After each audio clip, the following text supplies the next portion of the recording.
Shalom, quel plaisir de vous retrouver. Shalom Bon, Arav, plaisir ouais, partagé. Bon, Hachem, je demande aux élèves de fermer les micros et de les allumer s'ils ont une ouais. question. Je tiens à Euh, rappeler, on a passé une très bonne matinée la semaine dernière avec, grâce à David Altar et tous les participants et évidemment tout le grand public. C'était très renforçant et donc je vous en remercie. Attendez une petite seconde, je débranche mon... J'en profite pour dire que vous pouvez retrouver les enregistrements du petit déjeuner sur Ouais. YouTube de Rod Vekelim. Arav, il y a eu une question juste avant du Rafizan. Oui. C'est est-ce que vous demandez une réponse de votre part? Des mariages ont été autorisés cette année jusqu'à Rosh Chodesh à la suite de la guerre qui a causé un report de certains mariages. Il est-il interdit d'y participer pour l'interrogation? Si le mariage est autorisé, donc on peut y participer, c'est tout évident. Merci Arav. Bon. Bravo. Bon, alors bon, nous passons actuellement une période délicate, la période qui va du 17 Tammuz au 9 Av. Et j'aimerais d'abord étudier ce que ça signifie au niveau, disons, pourrait-on dire, ontologique, c'est-à-dire l'être profond de cette période. Et puis après, nous allons passer sur des sujets plus de substance, peut-être qu'on verra même des éléments positif. Et alors là, je voudrais tout d'abord faire une remarque, je ne sais pas, peut-être que Laura Fison l'a déjà fait, c'est qu'il y a un calendrier des malheurs. Et ça, c'est très intéressant, parce que ça veut dire que le malheur n'est pas un hasard. Il y a des malheurs à répétition. Je crois que Laura Fison vous a parlé des 5 tragédies du 17 Tammuz. On peut en rajouter encore tout un paquet pour le 9 Av. Vous savez que le jour du 9 Av, la Mishnah elle-même cite 5 malheurs. Tout d'abord, l'interdiction qui a été faite à nos ancêtres d'entrer en Eretz Israël après la faute des explorateurs, puis la destruction du premier temple, puis la destruction du deuxième temple, puis la chute de Béthar qui était l'échec final de la révolte de Bar Kokhba, puis le labour du lieu du temple par les Romains. Donc tout cela, ça fait donc 5 malheurs qui sont d'ailleurs à mettre en relation avec les 5 malheurs du 17 Tammuz. Et puis pendant l'histoire, on en a rajouté encore, par exemple l'expulsion des Juifs d'Espagne, et puis également la déclaration enfin, l'ouverture de la Première Guerre mondiale, ça s'est fait à Tisha B'Av. Et également l'expulsion, le renvoi des Juifs de Gush Katif, ça s'est fait à Tisha B'Av. Donc tout cela, il y a quelqu'un qui rajoute Gush Katif, il n'a pas eu la patience que je le dise. Et donc il y a on pourrait dire une accumulation de malheurs, précisément le jour de Tisha B'Av et dans cette période en général. Alors c'est une consolation d'une certaine manière, parce que si des malheurs doivent déjà arriver, au moins que nous sachions qu'ils font partie de la providence, de la Hashgacha. En effet, par exemple, quand on lit dans le livre de Job, qui est le livre des malheurs du juste, le malheur individuel, d'ailleurs on a l'habitude de lire le livre de Job, Yov, à Tisha B'Av, dans certaines communautés, dans la mienne entre autres, eh bien, on se rend compte que Job est préoccupé par 2 choses. D'une part, par ses malheurs évidents. Il a perdu ses enfants, il a perdu sa richesse, il a perdu sa santé. Mais il y a également une autre inquiétude de Job. Il est inquiété de savoir est-ce que Dieu l'a abandonné. Il se dit, et c'est ça qui le trouble beaucoup, que peut-être il n'est pas signifiant, que sa douleur n'est pas signifiante. Finalement, à la fin de ses récriminations, finalement, Dieu lui apparaît. Il a encore tous ses malheurs. À ce moment-là de la révélation, il n'y a pas encore de réparation de ses malheurs. Par la suite, il y aura. Mais au moment où ça se passe, et à ce moment-là, Job est content. Il est content de quoi? Non pas parce qu'il a reçu une réponse rationnelle à ses interrogations, pourquoi est-ce que je souffre tant alors que je suis injuste, mais parce qu'il sait qu'il y a un sens à ce qui lui arrive, même s'il ne sait pas ce que c'est. C'est-à-dire, il y a 2 manières de vivre le malheur. Soit de vivre le malheur sans savoir si même il a une signification, ou bien vivre le malheur en sachant qu'il a une signification, même si je ne sais pas laquelle c'est. Encore mieux, évidemment, si je comprends le pourquoi de mon malheur, alors là, c'est encore plus fort, mais ce n'est pas donné à tout le monde. Donc, ce que je veux dire, je reviens donc là-dessus, c'est que l'histoire donc du 9 Av, c'est une consolation d'une certaine manière. Nous savons que les malheurs tombent à ce moment-là, ce qui fait que ça a un sens pour nous. Euh, il y a d'ailleurs une remarque intéressante du Maharal de Prague sur un texte de la Guémara qui dit que le mois de Av est un mois qui est placé sous le signe zodiacal du lion. Et le roi Nabuchodonosor, roi de Babylone, qui a détruit le temple, ressemble à un lion lui aussi. Les prophètes disent de lui, c'est un lion qui est sorti des broussailles. Allah Arié Misubacho.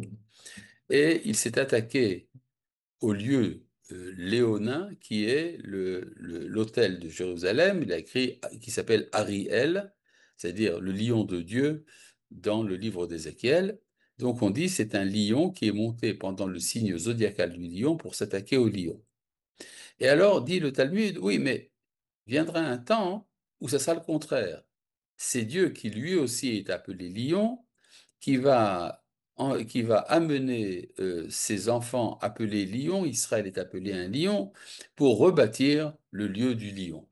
C'est-à-dire, c'est comme s'il y avait une sorte de mouvement de balancier dans l'histoire qui fait que parfois le temps de Tisha B'Av est exploité par les forces nocives, mais il peut être exploité également par les forces positives. Et pourquoi le lion?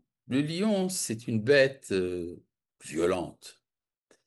Et la violence agit au moment le plus violent de l'année, c'est au moment de la chaleur. En effet, il y a le temps de l'extrême froid, et ça c'est le Distevet. Il y a le temps de l'extrême chaleur, c'est la période entre 17 Tammuz et 9 Av. Et donc, or, le temps d'Israël, le temps idéal, dit le Maharal de Prague, c'est le temps intermédiaire, le printemps.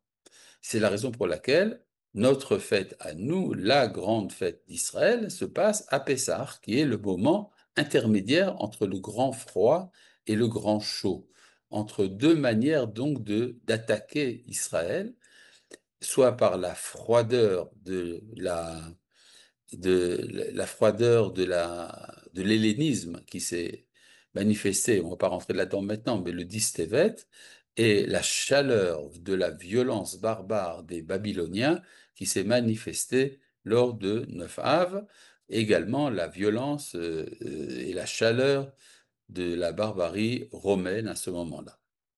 Donc c'est le premier point que je voulais mettre en évidence, c'est que le jour de Tisha B'Av a un sens, il fait partie d'un plan. Et si c'est vrai, alors il faut revoir comment c'est présenté dans la Torah, dans le passage qui concerne les jours de fête, ce qu'on appelle Parashat HaMoadim. La Torah revient souvent sur la liste des fêtes. L'endroit le plus large, si vous voulez, c'est dans la Parashat de Hémor, dans le livre de Vaïkra. Et là-bas, il y a quelque chose d'assez surprenant. La Torah nous dit la liste des jours fériés. Elle commence par le Shabbat, et puis après, elle nous dit qu'il y a Rosh Chodesh, c'est-à-dire la Néoménie, le premier de chaque mois. Et puis après, la Torah nous donne une liste de jours fériés pendant l'année. Ils sont le premier jour de Pessah, puis le septième jour de Pessah, puis la fête de Shavuot. Alors, la fête de Shavuot, comme vous le savez, c'est un aboutissement de la fête de Pessah. On sort d'Égypte pour finalement recevoir la Torah. Alors, il y a 50 jours qui séparent la fête de Pessah du 50e jour, qui est donc le jour où est donnée la Torah.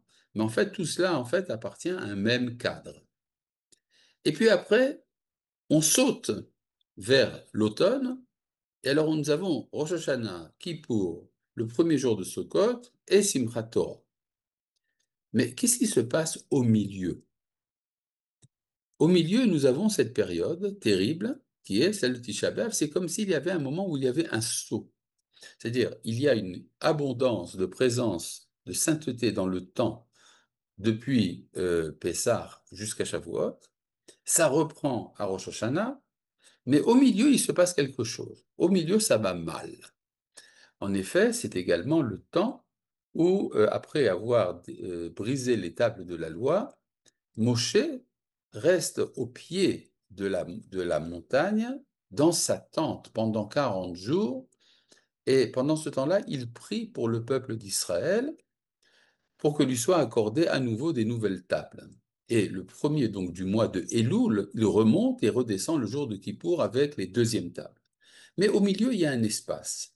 Or, vivre les espaces, c'est ça qui est tragique, qui est dramatique. Et la Torah, à ce moment-là, nous donne une loi. Là, je voudrais vous lire dans le livre donc de Vaïkra, au chapitre 23, au verset 21. Ukratem be'etzem hayom hazeh mikra kodesh yeh lachem kol melechet avoda lo ta'asu. Vous instituerez ce jour-là un jour de sainteté et vous ne ferez aucun travail. Chukat olam bechol moshvotechem ledorotechem, ce sera une loi perpétuelle dans toutes vos résidences pour toutes vos générations. De quelle fête s'agit-il? Il s'agit de la fête de Shavuot. On s'attendrait que juste après cela, la Torah passe à la prochaine fête, la fête de Rosh Hashanah. Eh bien non, elle dit autre chose. Uvekutzrechem et ketzir artechem, et c'est lorsque vous ferez la moisson de votre pays, lo techale peat sadcha bekutzrecha, tu n'achèveras pas le coin de ton champ lorsque tu moissonnes, veleket ketzirecha lotelaket, tu ne prendras pas ce qui est à glaner dans ton champ, le'ani velager ta'azovotam, tu l'abandonneras pour le pauvre et l'étranger, ani Hashem Elohechem, je suis l'Éternel votre Dieu. Donc intervient ici une loi qui a priori n'a rien à voir avec les fêtes. Alors c'est vrai que lorsque commence la fête de Shavuot, c'est là que commence la moisson. Et puis après les lois de la moisson, la Torah continue sur Rosh Hashanah. Cette histoire de moisson, quand même, est assez surprenante. Quelle est cette loi? C'est la loi qui dit qu'il faut laisser un coin, qu'on appelle en hébreu PA. Il faut laisser un coin dans le champ. C'est-à-dire, j'ai semé tout mon champ, j'ai labouré, j'ai travaillé. Maintenant, les épis ont grandi. Il y a toute une récolte à ramasser. Donc, il est tout à fait normal que je jouisse des fruits de mon travail et que je moissonne tout le champ. Et là, la Torah intervient en disant, non, non, le coin du champ, il y a une certaine d'ailleurs dimension qu'il faut respecter, c'est réservé aux pauvres. Tu n'as pas le droit de moissonner alors que c'est toi qui as semé. C'est comme si on disait, ce champ ne t'appartient pas entièrement. Une partie de ce champ, bien que c'est toi qui as travaillé dedans, une partie de ce champ est réservée aux pauvres. Et le Midrash euh, interprète ça dans ce sens, il dit, c'est parce qu'Israël laisse un coin du champ non moissonné qu'Israël est éternel. Vous vous rendez compte la relation? En effet, parce que écrit l'otechalé, tu n'extermineras pas, c'est-à-dire tu ne moissonneras pas. Et donc, c'est comme le texte dit, le verbe employé, c'est le verbe qui veut dire exterminer. Tu n'extermineras pas le coin du champ. Et ça se réfère à un texte du prophète Jérémie qui dit, et qui est qu'Allah b'chol ha'amim, parce que je peux exterminer toutes les nations, mais toi, je te n'exterminerai pas. Le Maharal de Prague, à nouveau, explique que ça veut dire qu'il y a, alors que les nations appartiennent entièrement à leur labeur, donc les nations ont une adéquation totale avec le Olam Hazé, avec le monde de l'économie. Israël n'appartient pas véritablement à ce monde, il appartient au Olam Haba, au monde à venir. Et donc, on laisse une partie de ce monde sans que nous en prenions possession, pour bien marquer que vraiment ce monde n'est pas véritablement notre monde, que nous appartenons au Olam Haba. Et donc ça veut dire aussi, ça implique qu'il y aurait une certaine faiblesse d'Israël dans le problème de son emprise sur le monde. En effet, le peuple juif a toujours un problème à appliquer totalement les moyens de sa politique. C'est ce qu'on voit par exemple actuellement à Gaza. Mais disons qu'on pourrait dire que c'est une constante de l'être d'Israël qui est d'hésiter, une sorte d'hésitation à prendre possession de notre monde. Et c'est justement, d'une certaine manière, c'est une qualité, parce que ça veut dire que nous appartenons au monde de l'éternité, mais d'un autre côté, c'est une faiblesse dans la réalité politique qui fait que c'est le moment de la moisson qui est également le moment où les goïms peuvent dominer Israël et détruire le temple. Ou bien nous faire sortir du coin de notre pays, je pense ici à Gush Katif. Donc, il y a quand même, d'une part, non seulement on sait qu'il y a un sens à ce calendrier, mais nous comprenons pourquoi ça se passe entre Rosh Hashanah, non pardon, entre Pessah et Shavuot d'une part, et Rosh Hashanah Yom Kippour Sukkot d'autre part. Vous savez que la fête de Sukkot n'est qu'en fait une réplique de la fête de Pessah. C'est-à-dire, nous fêtons deux fois la sortie d'Égypte, une fois à Pessah, une autre fois à Sukkot. Ce sont les deux fêtes principales. Et puis, au milieu, vous avez le vide. Et c'est ce vide qui est exploité par les nations. Ça, disons, c'était donc le premier point dont je voulais parler, c'est le fait qu'il y a une signification ontologique au temps de Tisha B'Av. Maintenant, essayons de comprendre un peu plus ce qui se passe à Tisha B'Av. Ce qui se passe à Tisha B'Av, c'est qu'il y a ce qu'on appelle le voilement de la face, Esther Panim. Dieu cache son visage. L'expression de Esther Panim, d'ailleurs, a été reprise plusieurs fois. D'abord, ça apparaît dans la Torah, dans la paracha de Vaïeler, quand Dieu dit « je cacherai ma face ». Et puis nous voyons également qu'à l'époque de Mordechai et Esther, Esther qui veut dire ce qui est caché, il y a également un voilement de la face, en tout cas momentané. Et puis après, quand il a été question d'analyser théologiquement la Shoah, alors vous avez des interprétations dans le style d'Elie Wiesel, par exemple, qui dit qu'il y a eu un voilement de la face de Dieu à ce moment-là. Martin Buber aussi a employé ce terme. Et le problème de savoir qu'est-ce que ça signifie sur le plan ontologique, théologique, pardon. Est-ce que ça voudrait dire que Dieu n'était pas présent? Bien sûr qu'il était présent. Il était présent à Auschwitz aussi. Et donc, notre sujet n'est pas aujourd'hui d'analyser la Shoah, mais il faut bien comprendre que ça s'insère dans ce cadre-là. Il y a un moment où Dieu cache sa face. La Guémara, dans le traité de Gittin, quand elle parle des événements qui ont amené la destruction du temple, d'ailleurs, elle le fait dans le traité qui concerne les divorces, Gittin. C'est-à-dire quand c'est la relation entre Dieu et Israël, une relation conjugale, il arrive parfois que cette relation conjugale soit rompue à la manière d'un acte de divorce, et c'est ça que nous signalons quand nous parlons des Haggadot, de tous les récits qui ont amené la destruction du temple. Et là, j'aimerais comprendre un peu plus cette histoire du Hester Panim, du voilement de la face. Alors, pour bien le comprendre, je voudrais d'abord me référer au texte dans la Torah qui en parle. Le texte qui en parle dans la Torah, c'est dans le livre de Devarim, dans la paracha de Vaïeler, et ça se passe justement juste après les textes qui parlent du retour d'Israël à sa terre. C'est ça qui est surprenant. C'est-à-dire, vient un temps où Israël a fait la rédemption de ses péchés, nous revenons en Eretz Israël, c'est le moment donc de la joie, et à ce moment-là, la Torah nous parle également d'une éventualité de voilement de la face. Alors, je voudrais d'abord vous lire dans le livre de Devarim au chapitre Lamed Aleph, chapitre 31, et c'est Dieu qui dit à Moshe, dans le verset Tetzaïn, Dieu dit à Moshe, voilà, tu vas coucher parmi tes parents, c'est-à-dire tu vas mourir, et ce peuple se lèvera pour se prostituer après les dieux étrangers. Dans le pays où je l'amène, ils abandonneront mon alliance que j'ai conclue avec eux. Là, la Torah dit, Vechara api bo bayom ahu va'azavtim.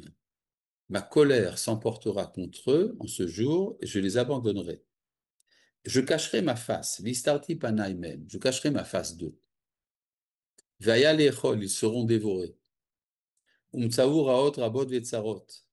Et ils seront trouvés par de grands malheurs et, et de grandes catastrophes. Ve'amar bayomahu. Et c'est alors que le peuple se dira en ce jour, Halo alkien Elohai bikirbi metzaouni araot haele. C'est donc parce que mon Dieu n'est pas en mon sein que ces malheurs me sont arrivés. Alors, si on prend ça, disons, il y a plusieurs manières de lire ce verset, mais on peut comprendre ce verset comme étant un verset de Teshuvah. C'est-à-dire, le peuple se dit, tiens, il m'est arrivé des malheurs, c'est parce que j'ai oublié mon Dieu. Bon, c'est très joli, ça cadre bien avec le discours religieux classique qui dit, si vous servez Dieu, tout va bien, si vous abandonnez Dieu, tout va mal. Il y a toujours des problèmes dans la réalité avec cette équation, mais en tout cas, c'est ce que dit la Torah dans plusieurs endroits. Et donc, quand on fait Teshuvah, tout est censé aller mieux. Or, que nous dit la Torah? Viendra un temps où le peuple se dira, c'est parce que mon Dieu n'est pas en mon sein que ces malheurs me sont arrivés. Alors, on s'attendrait que le verset d'après nous dise que ça aille mieux. Eh bien non. Le verset d'après nous dit, Ve'anochi aster astir panai bayomahu, quant à moi, doublement je cacherai mon visage en ce jour. Tiens donc. Alors qu'ils ont commencé à faire Teshuvah, Dieu dit, je vais cacher ma face. Alors, le Ramban, dans son commentaire, dit des choses surprenantes. Il dit, que le deuxième voilement de la face, c'est que Dieu voilera un moment la lumière de la Géoula, de la délivrance.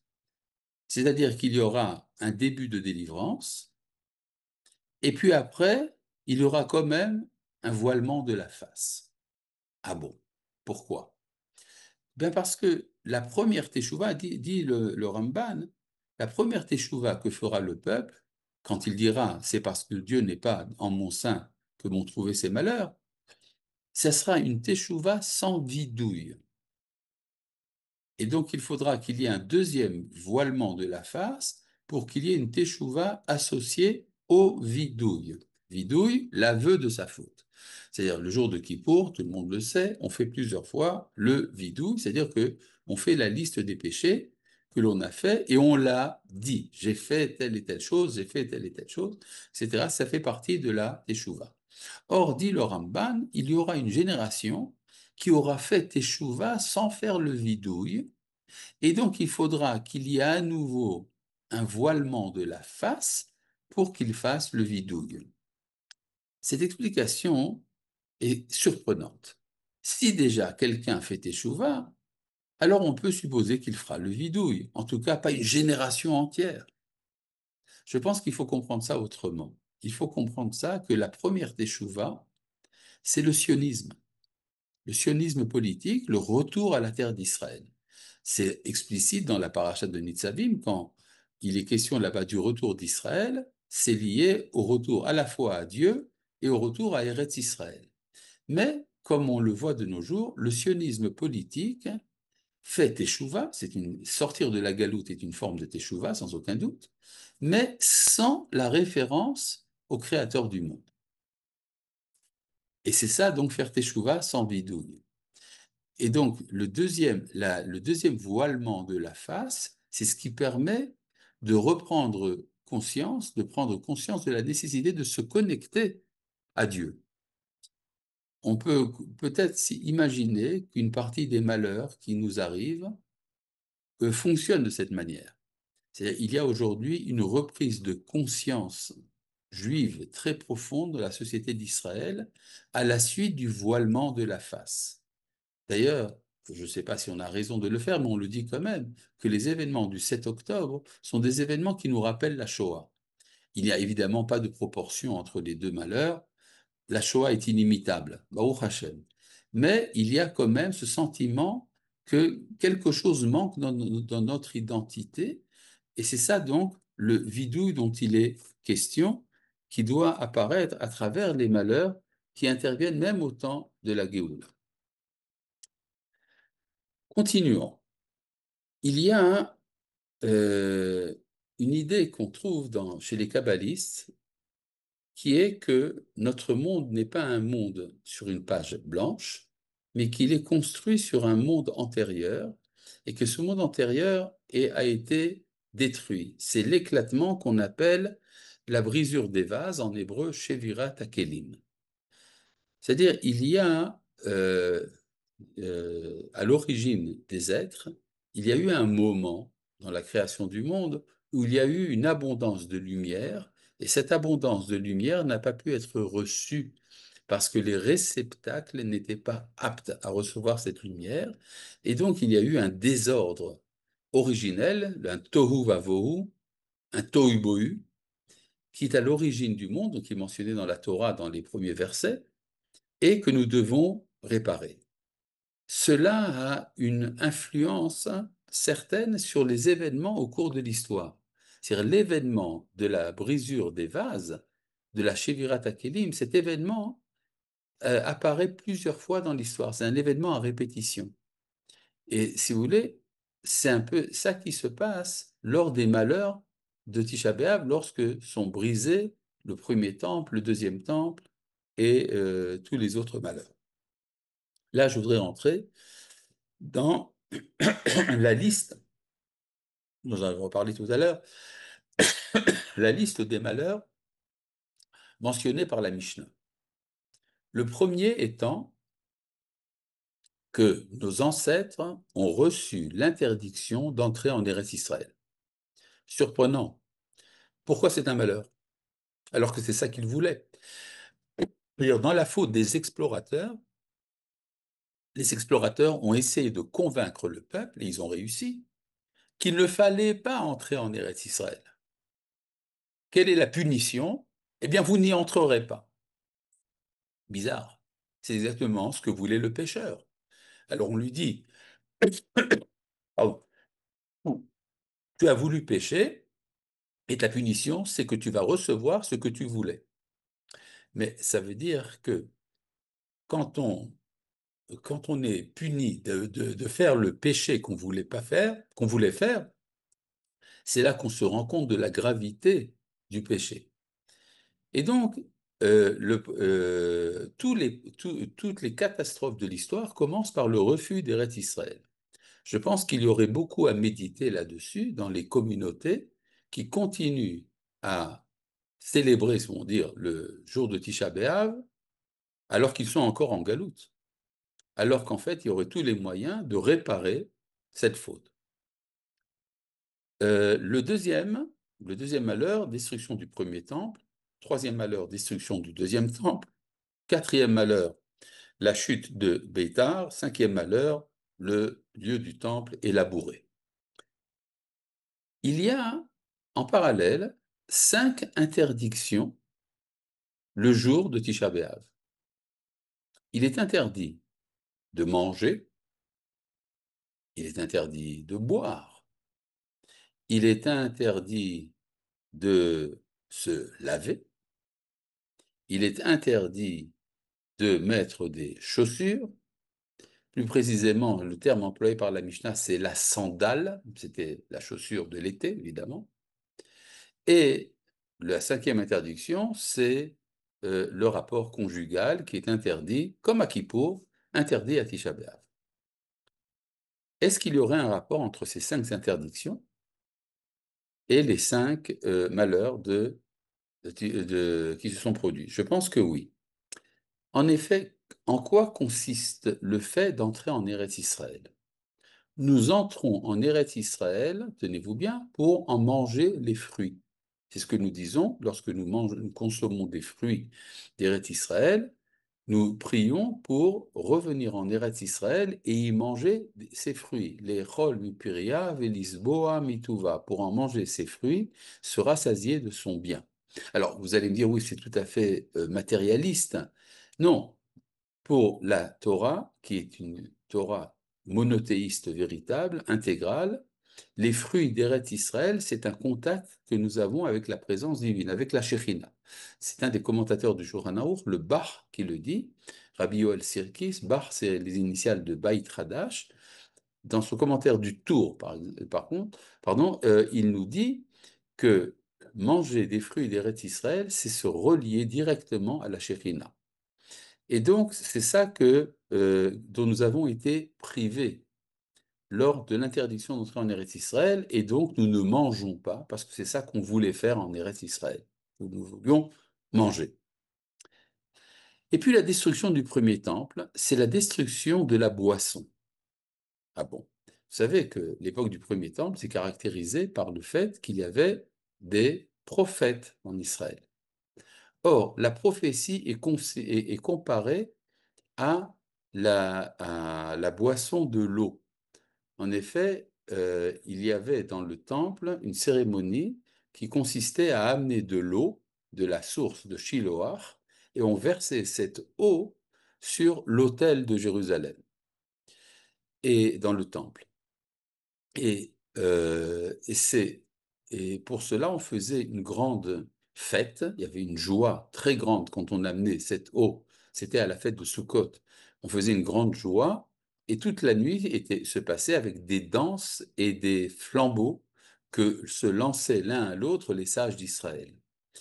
Et le Talmud nous dit que c'est en venant dans cette cérémonie, dans cette réjouissance, que les prophètes prophétisaient. En particulier, on parle du prophète Jonas, Yona en hébreu, qui, lorsqu'il venait à la Simchat Bet HaShoeva, à la réjouissance à cause de l'eau qu'on mettait sur l'autel, c'est là qu'il recevait son inspiration prophétique et donc il prophétisait. Et donc, à partir du moment où le premier temple a été détruit, ça a été la fin de la prophétie. Alors, c'est vrai qu'il y a eu encore quelques prophètes après la destruction du temple, mais c'était en décadence. Et ça a touché juste aux premières années de l'époque du deuxième temple. C'est-à-dire, étant donné que nous avons cessé de boire de la prophétie, donc nous nous privons de boire le jour de Tisha B'Av. Et puis, après, vous avez le deuxième temple. Le deuxième temple était le temps de l'immersion dans l'eau. À nouveau, on se lavait. C'est-à-dire quoi on se lavait? Il y avait une grande insistance, en particulier à l'époque du deuxième temple, pour la pureté que donne le bain rituel. En effet, il était d'usage, à l'époque du deuxième temple, que si on avait contracté une impureté quelconque, on ne faisait pas la prière, on n'étudiait pas la Torah tant qu'on ne s'était pas trempé dans le mikvé. Et c'est ce que dit le Talmud, Partsa Tahara Israël. La purification est devenue courante en Israël. Et ça, c'était le temps donc, du deuxième temple, où il était nécessaire de se purifier pour avoir des inspirations, non pas prophétiques, puisqu'il n'y avait plus de prophètes, mais il y avait des inspirations quand même qui alimentaient l'imagination de la multitude, et pour cela, il fallait se préserver des dangers de l'imagination en s'immergeant dans le mikvé, dans le bain rituel. Cela a été supprimé avec la destruction du deuxième temple. C'est la raison pour laquelle nous ne nous lavons pas le jour de Tisha B'Av. Et puis après, le quatrième événement, il s'agit de la chute de Beitar. La chute de Beitar, c'était l'événement final qui en a fini avec la révolte de Bar Korba. Or, qu'est-ce que c'est que la révolte de Bar Korba? C'est la tentative de réaliser l'idéal messianique. En effet, Rabbi Akiva disait de Bar Korba, ni plus ni moins, c'est lui le roi Messie. Bon, alors on peut dire ça n'a pas vraiment marché. Est-ce que les 5 interdictions du 9 Av correspondent-elles aux 5 niveaux de l'âme, qui sont Nefesh, Ruach, Neshama, Chaya et Yechida? La réponse est oui, mais nous n'y sommes pas encore dans le cadre de ce cours. Et donc, je reviens ici au quatrième événement, c'était l'échec d'un messianisme. Or, le Messie, c'est la libération d'Israël, mais le Messie porte un nom assez surprenant. Dans le traité de Sanhédrin, le Messie est appelé Barnaphlé. Barnaphlé, ce qui veut dire en araméen le fils des avortons. Ça veut dire que il y a eu dans l'histoire des avortements historiques. Il y a eu à chaque fois dans l'histoire des tentatives d'amener la rédemption du monde à travers une idéologie, à travers une religion, à travers une philosophie. Et puis à chaque fois, nous prenons acte du fait que ça échoue. Nulle religion, ni nulle idéologie n'a réussi à amener le meilleur des mondes. Au contraire, ça a souvent amené des catastrophes. Mais il y a toujours, dans chacune de ces tentatives, une étincelle de vérité. Par exemple, si je prends l'avortement communiste, par exemple, c'est assez proche de nous. Le communisme a été une tentative d'amener à un monde meilleur. Beaucoup de personnes ont été attirées par ce que le communisme promettait. Finalement, échec total.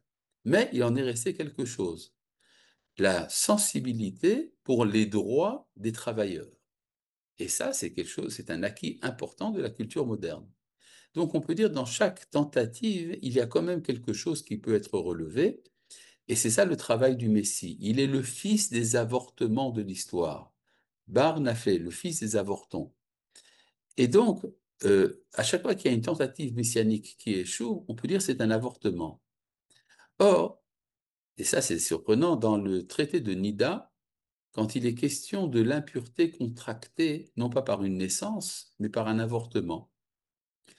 Alors, il y a toutes sortes d'avortements, je ne vais pas rentrer dans les détails chirurgicaux, mais à quoi ressemble un avorton?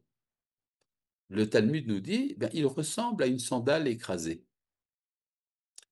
Et on peut dire que c'est cette tentative justement d'amener le Messie qui est devenu finalement une sandale, est devenu un avortement messianique. Et c'est ça la raison pour laquelle nous ne portons pas de chaussures ni de sandales le jour de Tisha B'Av. Rappel d'un détail halachique, vous pouvez porter des chaussures de tissu, pas de problème, ou de bois. Et puis, il y a le cinquième événement, c'est que le lieu du temple a été labouré. Or, bon, sans rentrer dans la psychanalyse, le labour est en relation associative avec le rapport conjugal.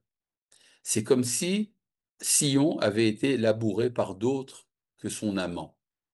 Et donc, c'est la raison pour laquelle le rapport conjugal est interdit à Tisha B'Av. Donc, on voit qu'il y a non seulement un sens à la suite des événements, mais il y a également les conséquences halachiques qui sont en rapport direct avec les 5 événements du temps de Tisha B'Av. Là, je voudrais quand même, puisque l'événement quand même essentiel et central, c'est la perte du temple, faire une petite revue très rapide autour de ce que représente le temple. Question posée par le Maharal de Prague, à nouveau lui. Si le temple, c'est tellement important, alors comment est-ce que le monde tient alors que le temple est détruit? Et si le monde peut tenir sans le temple, alors peut-être que le temple, ce n'est pas si important. Réponse du Maharal. J'ai encore une question. Quelles sont les caractéristiques du troisième temple? Pour le dire, pour répondre à cette question, il faut me laisser continuer le discours, sinon ça ne pourra pas marcher. Et donc, le Maharal répond que mais non, c'est pas la peine de demander pardon, simplement c'est une manière de présenter le texte, de présenter le discours. Mais non, donc je reviens au Maharal. Le Maharal nous dit, en fait, le monde ne peut pas tenir sans le temple. Le temple entretient une relation directe entre la transcendance et la nature, et ça, c'est vital pour le monde. Mais on peut tenir en se souvenant de ce qu'a été le temple et dans l'espoir du temple à venir.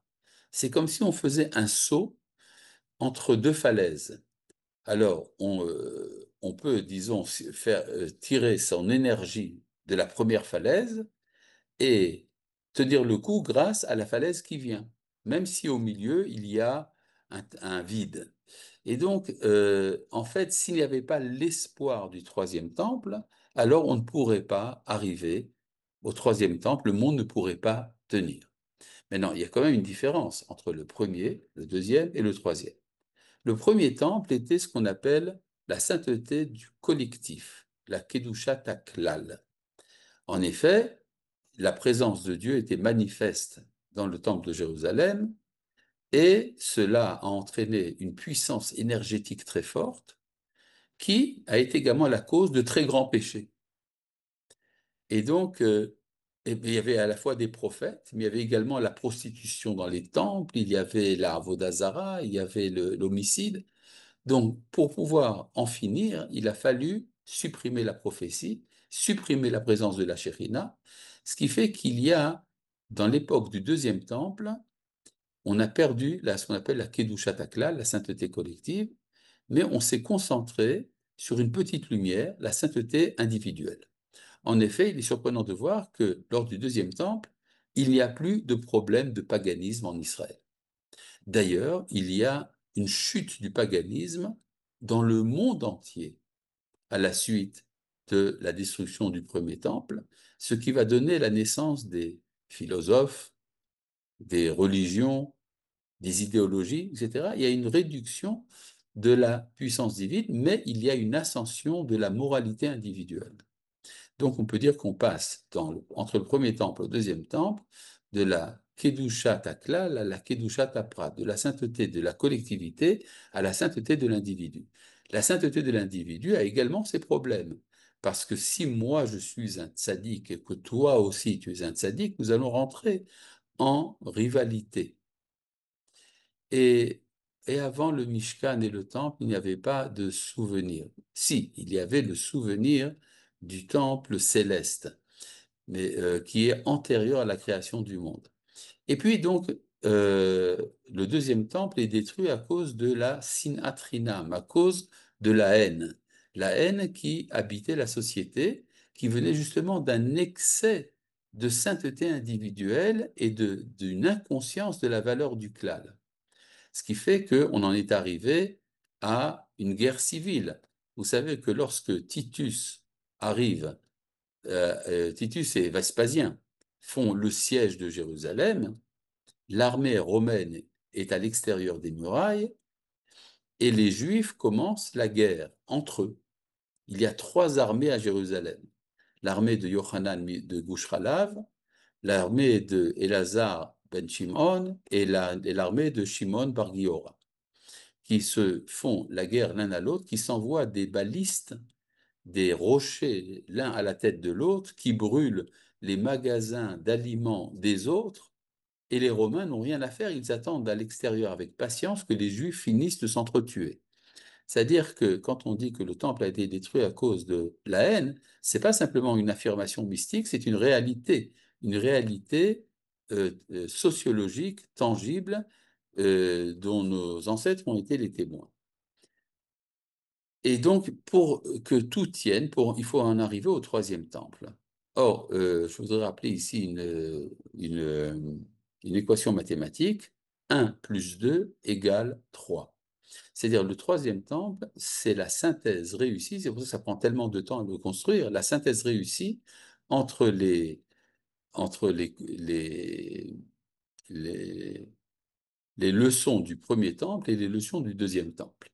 C'est-à-dire, il faut à la fois avoir la capacité de comprendre la Kedushat HaKlal, la solidarité collective, et également la valeur de la sainteté individuelle, et c'est ça qui se crée aujourd'hui dans la société israélienne, une sorte de synthèse dialectique entre la conscience de la Kedushat HaKlal et la conscience de la Kedushat HaPrat, et donc, à partir de ce moment-là, nous pourrons arriver au troisième temple, et donc le troisième temple ne sera pas détruit.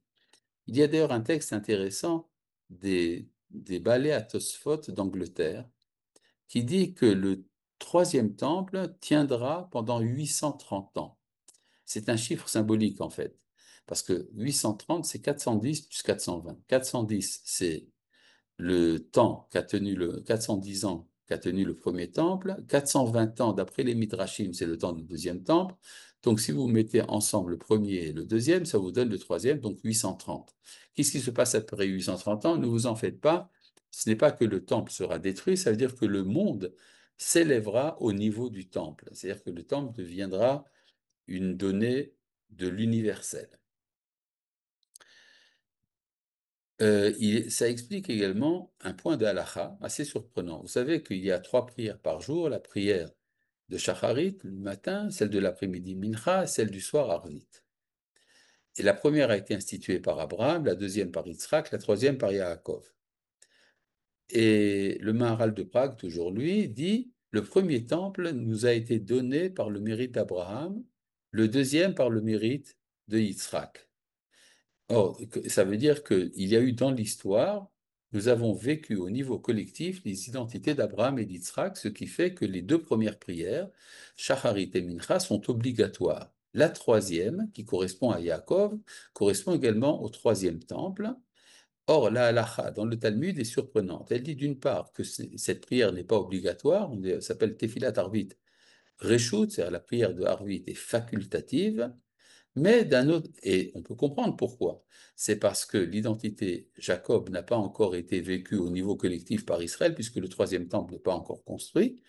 Mais, rajoute les poskim, le peuple d'Israël a accepté la prière de Harvit comme si elle était obligatoire, ce qui fait qu'elle est obligatoire sans l'être vraiment. C'est-à-dire c'est un statut bizarre, une prière facultative mais obligatoire.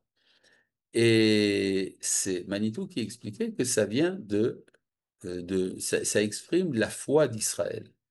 Même si l'histoire n'a pas encore été totalement réalisée, n'a pas encore été achevée, malgré tout, le peuple d'Israël a la foi profonde que son histoire a un sens, et donc il accepte la prière de Harvit comme étant obligatoire alors qu'elle est facultative.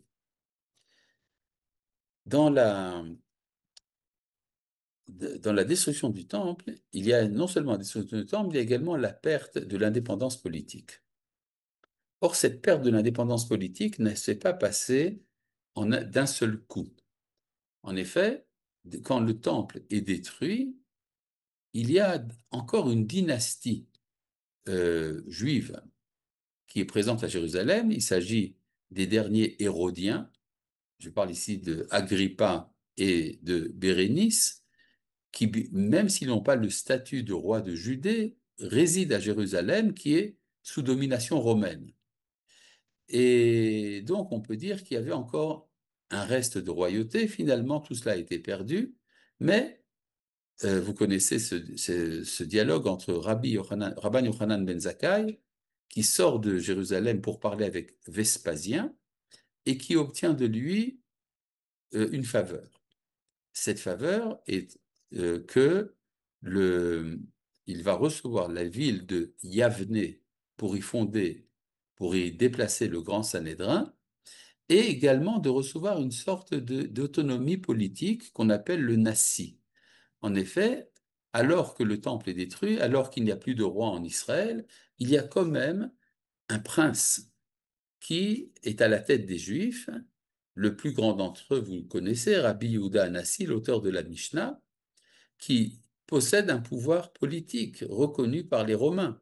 Il pouvait lever des impôts, il avait la police avec lui, etc. Donc, Rabbi Yehuda Hanassi continue l'indépendance politique d'Israël sous domination romaine. L'institution du Nassi a continué jusque vers l'an 350, lorsqu'il a été aboli par les Byzantins. Mais il y a eu quand même une suite de l'indépendance politique en Babylonie, chez les Parthes et les Perses, ce qu'on appelait le Resh Galuta, l'exilarque. C'était un descendant du roi David qui avait une sorte de roi des Juifs sous la domination perse, par la suite la domination des califes musulmans. Ça a continué jusqu'au XIe siècle. À partir du XIe siècle, l'exilarcat a été aboli, mais on a continué quand même à avoir ce qu'on appelait des néguidim. Dans les grandes communautés d'Israël, en Égypte, en Espagne, en Afrique du Nord, il y avait un naguide. Le naguide était un détenteur du pouvoir politique pour les Juifs. Et ça a été aboli seulement avec l'exil des Juifs d'Espagne, mais ça a continué quand même, sous une forme un peu réduite, en Europe orientale, dans ce qu'on appelle la République polonaise, qui à l'époque était énorme, c'était un territoire gigantesque dans lequel se trouvait la majorité des Juifs. Il y avait ce qu'on appelait le Vaad Arba Aratzot, le Conseil des quatre pays. Les quatre pays, ça veut dire Grande Pologne, Petite Pologne, Lituanie et Volhynie. Et cela a été aboli lors du démembrement du Royaume de Pologne par les grandes puissances à la veille de la Révolution française. Ce n'est qu'avec la Révolution française que l'exil a été totalement effectif lorsque on a accordé l'égalité des droits, l'émancipation aux Juifs, ce qui signifiait la fin du peuple en tant que peuple. En fait, en effet, vous savez ce que disait Clermont-Tonnerre, délégué à l'Assemblée nationale, nous donnons tout aux Juifs en tant que citoyens et rien en tant que nation. C'était donc là que véritablement l'exil a commencé et que c'était extrêmement dangereux de rester en exil, ce qui explique pourquoi c'est là, à ce moment-là, que commencent les premiers balbutiements du sionisme, avec un général de la République française, Bonaparte, qui arrive en Eretz Israël et qui lance un appel publié dans le Moniteur pour le retour des Juifs pour rétablir leur royaume à Jérusalem. C'est surprenant, mais le fait est là. Bon, ça n'a pas tenu, étant donné que l'expédition de Napoléon en Égypte a été un échec total, mais c'est à partir de ce moment-là qu'on a commencé à parler du retour, ce qui a abouti finalement au sionisme et à la fondation de l'État d'Israël. Donc, quand on parle de la chute, quand on parle de l'exil, il faut bien comprendre que ce n'est pas un événement qui se passe en une fois, c'est quelque chose qui se produit de manière graduelle et qui arrive jusqu'au 19e siècle. À partir du 19e siècle, c'est là que l'on comprend que l'exil devient très dangereux. Il y a une préscience de la Shoah chez des gens comme Herzl, par exemple, et c'est le moment donc où il faut revenir. Il y a cependant des aspects positifs qui se cachent dans le temps de Tisha B'Av. Tout d'abord, bon, vous savez que les prophètes nous disent que tous les notre deuil deviendra de la joie. Vafarti evlam lisasson. C'est-à-dire, alors que il y a eu des temps de deuil du peuple d'Israël, ce temps de deuil sera compensé par un temps de joie. Et si nous réfléchissons au fait qu'il y a 3 semaines entre le début de la chute et la fin de la chute, c'est entre le 17 Tammuz et le 9 du mois de Av. Alors, il faut également réfléchir au fait qu'il y a 3 semaines entre le premier jour de Pessah et la fête de Yom HaAtzmaut, le jour de l'indépendance d'Israël, c'est-à-dire 21 jours et 21 jours.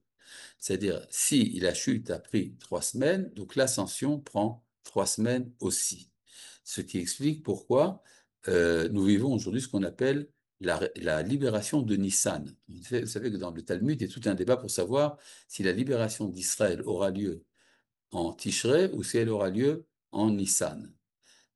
Or, finalement, elle a eu lieu en Iyar. Le 5 du mois de Iyar a été fondé l'État d'Israël, c'est le début de la Géoula. Mais c'est en fait parce que s'il y a 3 semaines de chute, il doit y avoir 3 semaines qui commencent en Nissan, évidemment, pour culminer le 5 du mois de Iyar. Il y a également quelque chose qui est lié à l'Haftara des sections hebdomadaires que nous lisons pendant cette période. Vous savez qu'il y a 3 semaines, donc 3 Shabbats. Vous avez le Shabbat, le premier Shabbat, on lit la Haftara dans le livre de Jérémie, qui commence par Divrei Yirmiyahu, les paroles de Jérémie, qui annoncent l'éventualité de la destruction. Et puis vous avez après la la Haftara de Shimon Devar Hashem, qui vient du prophète Ésaïe. Et puis après vous avez Chazon, le troisième Shabbat, juste avant Tisha B'Av, dans lequel il est question c'est une des haftarot les plus dures pour le peuple d'Israël, lancée par le prophète Ésaïe également. Et il est intéressant de voir l'ouverture de chacune de ces trois haftarot. La première haftara commence par d'ivrer, les paroles de Jérémie, évidemment. Et puis après, dans la deuxième haftara, on dit Shim'u, écoutez. Et dans la troisième haftara, on dit Chazon, Yeshaou, la vision d'Ésaïe. En fait, ça veut dire qu'à travers le malheur, il y a une ascension de la force prophétique. Parce que le niveau prophétique de Jérémie n'est pas celui d'Isaïe. Ça, on le sait très bien. Et donc, il s'exprime par la parole seulement. Tandis que chez Isaïe, on monte de la parole à l'écoute. Écouter. Or, l'oreille, même physiquement, est plus haute que la bouche, mais ça veut dire qu'elle est l'origine de la parole. C'est-à-dire, on entend par l'oreille prophétique ce qui va être prononcé par le prophète. Et puis, au-delà de ça, il y a la vision, le chazon, qui est considéré par les commentateurs comme étant la forme la plus élevée de la prophétie. Ce qui veut dire qu'à travers les prophéties de malheur, en fait, il y a également cette consolation que nous sommes en contact avec des prophètes. Et il y a à ce propos une petite remarque du Chida, le Rav Chaim Yosef David Azoulay, dans son commentaire sur le rouleau de Echa. Vous savez qu'on lit le jour de Tisha B'Av les lamentations de Jérémie, qu'on appelle en hébreu Echa. Echa, c'est-à-dire comment. Et là-bas, il est dit à propos de la communauté d'Israël que tous ceux qui la poursuivent l'ont atteint. Kol rodefeha isiguha. Tous ceux qui la poursuivent l'ont finalement attrapé. Ben hametzarim, entre les limites. Or, c'est justement le nom que nous donnons à ces 3 semaines, c'est les semaines de Ben hametzarim, entre les passages étroits. Et petite remarque grammaticale, on va dire du Rida, ceux qui la poursuivent, rodefeha, on peut lire ça, rodef ya, celui qui cherche à connaître Dieu. Ya, c'est Yud, He, ce sont les 2 lettres du nom de Dieu. Finalement, ici, Goua, on arrive quand même à Vave, Isig, Vave. C'est-à-dire, même si ceux qui cherchent à connaître Dieu pendant cette époque, même s'ils n'arrivent pas à une connaissance totale à cause du malheur, ils arrivent quand même à une connaissance partielle, le Vav. Et puis, à partir de Tisha B'Av, il y a le temps de la fête de tout B'Av, le 15 du mois de Av, qui est un jour de réjouissance. Alors, remarquons une petite chose. La fête de la rédemption d'Israël, la classique, c'est la fête de Pessah. Elle se passe au moment du temps du printemps, Chodesh Aviv, le mois du printemps. Or, Aviv, printemps, grammaticalement, c'est une réduction c'est une réduction de Av. De même que vous avez un petit arbre, un arbre se dit Etz, un petit arbre se dit Atzitz, donc un petit Av se dit Aviv. Ce qui veut dire que la fête véritable, le mois véritable de la rédemption, c'est le mois de Av. Et si tout avait bien marché, si l'étape de la loi n'avait pas été brisée le 17 Tammuz, le 18 Tammuz, on aurait commencé la marche vers Eretz Israël. Or, la Torah nous dit dans la paracha de Devarim qu'il faut 11 jours depuis le mont Chorev pour arriver à Kadesh Barnea, qui est la limite sud d'Eretz Israël. Donc, on serait arrivé à l'entrée d'Eretz Israël le 29 Tammuz. Et on serait donc entré en Eretz Israël le 1er Av. Et donc, le 1er Av aurait été un jour de fête. On aurait donc achevé la conquête le 9 Av, qui était le jour où les explorateurs sont revenus pour nous décevoir de la conquête. Et de même qu'il y a 7 jours de deuil, il y a 7 jours de réjouissance. Donc, à partir du 9 Av, vous comptez 7 jours, vous tombez sur le 15 Av, ça aurait été le 7e jour de la fête de la délivrance d'Israël. Ça arrivera un jour. Mais en tout cas, la Gemara nous dit que le 15 Av, on fait des mariages. C'est-à-dire, on fait des mariages parce que c'est le moment où on doit reprendre la vie. Il faut donc toujours avoir cette optique que lorsque nous nous lamentons à Tisha B'Av pour des malheurs qui sont arrivés à notre nation et qui sont arrivés en fait au monde entier, en fait, ce sont des lamentations qui doivent engendrer une reprise de la vie à partir du 15 du mois de Av. Petite dernière remarque, il y avait à Haïfa un des grands poskim, Rabbi Yosef Messas. Rabbi Yosef Messas était né au Maroc, il a été rabbin au Maroc pendant de nombreuses années, puis après, il est devenu rabbin de la communauté de Tlemcen en Algérie, et puis à la fin de sa vie, il a fait son aliyah, il est arrivé, il est devenu, par la suite de différentes péripéties, grand rabbin de Haïfa. J'ai connu un homme qui m'a raconté que le jour de Tisha B'Av, il priait avec Rabbi Yosef Messas. Vous savez que chez les Marocains, c'est là que sont les plus longues keynotes, les lamentations les plus longues. Ça peut prendre 3 heures si on fait tout chez les Marocains. Or, Rabbi Yosef Messas, qui est un Marocain, donc faisait ses keynotes. Il en faisait quelques-unes et à la fin, il disait, maintenant, c'est le Atralta des Géoula, c'est le début de la Géoula, donc on arrête les keynotes. C'est un fait qui n'est pas toujours bien connu, donc c'est pour ça que je vous en parle. Je vois que David Altar a même ouvert sa caméra, et donc je voudrais le remercier pour cette année et pour toutes les années passées et les années à venir. À bientôt, mes chers tous. Shalom, shalom. Alors, Cherki, Toda Rabba, j'espère vous retrouver très rapidement, Bezrat Hachem, en septembre, pour continuer notre étude du livre de Oroth. Bezrat Hachem, Toda pour cette année. Merci d'être venu au petit déjeuner. Plaisir de vous voir en vrai. Vous n'êtes pas qu'un écran. Merci, Shalom, shalom. Arav.